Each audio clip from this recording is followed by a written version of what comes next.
செலுத்த தகுதியுள்ள ஒரு தலைவன் யார் என்றால் அதுதான் நம்ம தலைவர் முத்தமிழறிஞர் தலைவர் கலைஞர் அவர்கள். எல்லாரும் தலைவரை பற்றி நிறைய சொன்னாங்க. மேடையில் எனக்கு பேசவே தெரியாதுன்னு சொல்லிட்டு மனோகர் என்னை வந்து அண்ணன் பெஞ்சமின் அண்ணன் கேட்டார், அண்ணன் பேசுகிறாரு யாருன்னார்.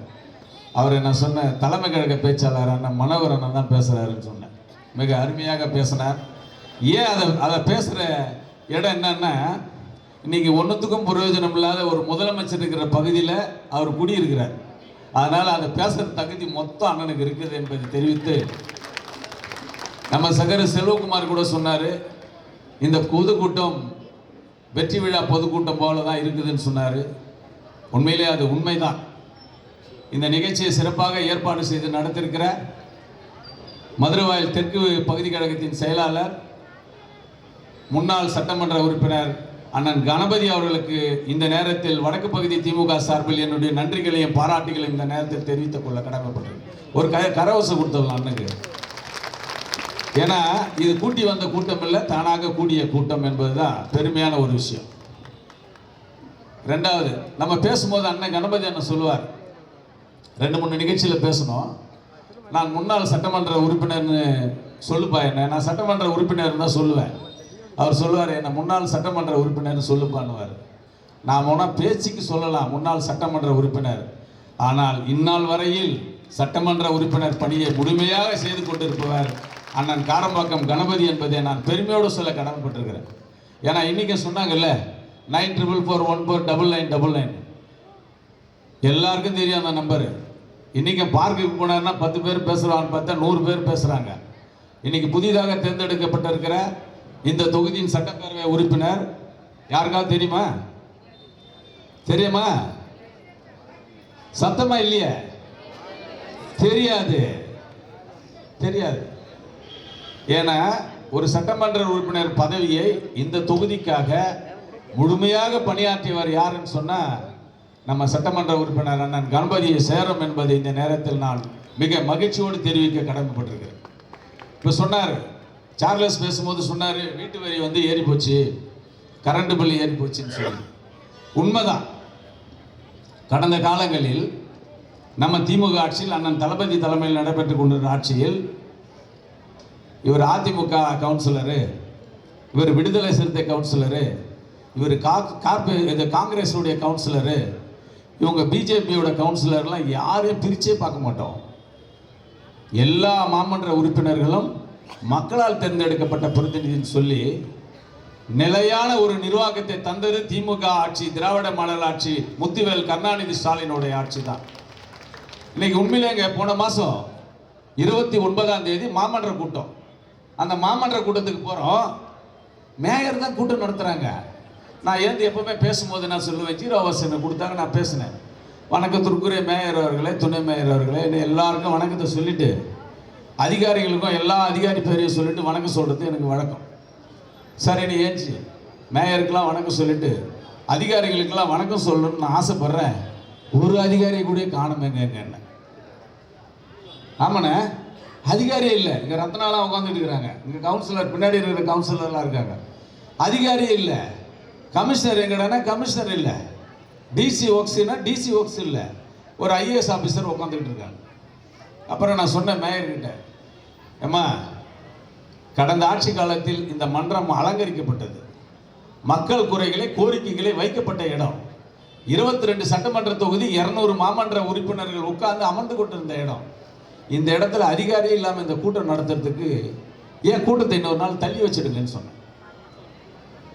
மேயர் சகோதரி என்ன செய்வாங்க, சிரிச்சாங்க என்னை பார்த்து, இல்லைம்மா தள்ளி வச்சிடலாம், அதிகாரிகள் இங்கே இல்லைன்னா கோரிக்கை யார்கிட்ட வைக்கும் போது தீர்மானம் நம்ம நிறைவேற்றுறோம்.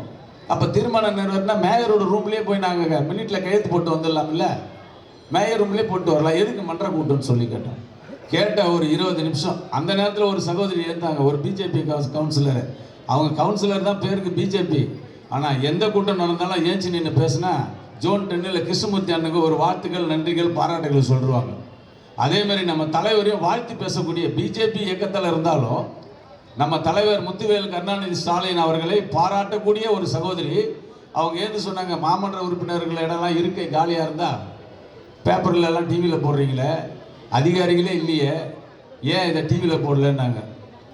அதுக்கப்புறம் நான் பேசி முடிக்கிறதுக்கு ஒரு 20 நிமிஷத்துக்கு முன்னாடி எல்லா சேரும் கம்ப்ளீட் ஆகி போச்சு. அப்போ நான் கேட்டேன், ஆணையர் அவர்களே, சட்டமன்ற உறுப்பினருடைய தொகுதி மேம்பாட்டு நிதியில் பணிகள் செய்யப்பட்டு பள்ளி கட்டிடங்கள் கட்டப்பட்டிருக்கிறது, மாமன்ற உறுப்பினர் நிதியிலும் கட்டப்பட்டிருக்கிறது, பேருந்து நிழற்குலைகள், திருமண மண்டபங்கள், மருத்துவமனைகள், ஆரம்ப சுகாதார மையங்கள், இது போல பல கட்டிடங்கள் கட்டி வச்சிருக்கிறோம். ஆனால் எல்லா இடத்துலையுமே என்ன பண்ணிட்டு இருக்கீங்க? யார் உங்களுக்கு இந்த அதிகாரத்தை கொடுத்தது? அவர் பேர்களை போய் பேப்பர் ஒட்டி மறைக்கிறீங்க. பதில் கிடையாது. இங்கே கூட நம்ம சட்டமன்ற உறுப்பினர் கணபதி அவர்களுடைய நிதியில் போரூர் நார்ச்சந்தியில் எப்பவுமே செய்யாத ஒரு சாதனை, பெரிய பேருந்து நேர்கொடை. அதே போல் பார்த்தீங்கன்னா அந்த நார்ச்சந்தி வந்து ரொம்ப 4-5 ஊர் 10 ஊர் சேரக்கூடிய ஒரு இடம். மகளிர் வராங்க, சகோதரன் சகோதரிகள் வராங்க, அவங்க பாத்ரூம் வசதி கிடையாது. உடனடியே சட்டமன்ற உறுப்பினர் நேஷனல் ஹைவேஸை பார்த்து ஒரு அனுமதியை வாங்கி, நம்ம முதலமைச்சருடைய அனுமதியை பெற்று உடனடியாக அந்த இடத்துல ஒரு பாத்ரூமை கட்டி கொடுத்தார். இது போல சில சாதனைகளை செய்யக்கூடியது. அதுக்கப்புறம் நான் கேட்டேன், ஒரு சகோதரி காங்கிரஸ் கவுன்சிலர் ஒருத்தர் ஏச்சு நின்று காலை உணவு திட்டத்திற்கு காமராஜர் பேரை வைத்ததற்கு நன்றிங்க மன்றத்தில். நான் கேட்டேன், ஏந்து நின்று நான் பேசும்போது சொன்னேன், சகோதரி வந்து ஒரு மாமன்ற உறுப்பினர் காமராஜர் காலை உணவு திட்டத்துக்கு காமராஜர் பேரை வச்சதுக்கு வந்து நன்றி சொன்னாங்க. ஆனால் அந்த ஒரு சகோதரிக்கு ஒரு தகவலை மட்டும் நான் பதிவு செய்கிறேன். காமராஜருடைய பிறந்த நாளை கல்வி நாளாக அறிவித்தவர் முத்துவேல் கருணாநிதி ஸ்டாலின். இதை நீங்கள் மறந்துடாதீங்கம்மா. பேரை இப்படி மாற்றக்கூடாது. காலை உணவு திட்டத்தை எங்கள் தலைவர் கொண்டு வந்தார். ஏன் மாலை சிற்றுண்டின்னு ஒரு திட்டத்தை கொண்டு வந்து அதுக்கு ஒரு பேர் வச்சிருக்கலாம்லம்மா அப்படின்னு அவங்க சைலண்ட் ஆகிட்டாங்க. அதுக்கப்புறம் விடுதலை சிறுத்தையில் ஒரு சகோதரர் சொன்னார், அம்பேத்கர் புகைப்படத்தை வைக்கிறத பற்றி சொன்னார். அவருக்கும் ஒரு பதில் சொன்னேன். அம்பேத்கருடைய நினைவு நாளை சமூக நீதி நாள் என்ற பெயர் வச்சு அரசாணை வெளியிட்டவர் எங்கள் முத்துவேல் கருணாநிதி ஸ்டாலின் சொன்னார். அதுக்கப்புறம் சொன்னேன், இந்தியாவிலே எந்த ஒரு முதல்வரும் செய்யாத ஒரு காரியம், வெளிநாட்டில் சென்று போய் படிக்கிறோம், அவங்களுக்கு கல்வி உதவித்தொகை. அந்த கல்வி உதவித்தொகை கொடுக்கறதுக்கு அம்பேத்கர் பெயரில் அயலக கல்வி உதவித்தொகை என்ற ஒரு திட்டத்தை இந்தியாவில் ஒரு முதலமைச்சர் கொண்டு வந்தாருன்னா அது முத்துவேல் கருணாநிதி ஸ்டாலின்மா. பல திட்டங்கள் கொண்டு வந்திருக்கிறோம். மகளிர் விடியல் பயணம் பேர் மாற்றுறாங்க, மக்களை தேடி மருத்துவம் திட்டம் பெயர் மாற்றப்படுகிறது, இல்லம் தேடி கல்வி பெயர் மாற்றப்படுகிறது, இன்னுயிர் காப்போம் நம்மை காக்கும் 48 மணி நேரம் பெயர் மாற்றப்படுகிறது, நான் முதல்வன் திட்டம் பெயர் மாற்றப்படுகிறது, புதுமை பெண் திட்டம் பெயர் மாற்றப்படுகிறது, முதலமைச்சர் பெயர் மாற்றியாச்சு, கலைஞர் மகளிர் உரிமை தொகை திட்டம் பெயர் மாற்றியாச்சு, தோழி விடுதிகள் திட்டம் பேரை மாற்றிட்டாங்க, முதலமைச்சர் தாய் மாணவர் திட்டம் பேர் மாற்றுறது, கலைஞர் பேரை எல்லா பேரை மாத்துறீங்கம்மா, சந்தோஷம். நான் இந்த தமிழக முதல்வரை ஒரே ஒரு கேள்வி மட்டும் கேட்டுக்கிறேன். சுதந்திர தினத்தன்று கோட்டையில கொடியேற்றக்கூடிய உரிமை பெற்று தந்தவர் முத்தமிழ் தலைவர் கலைஞர் அவரு. அப்போ இதெல்லாம் பேர் மாத்திர திட்டத்தை மாத்திரம் இல்ல.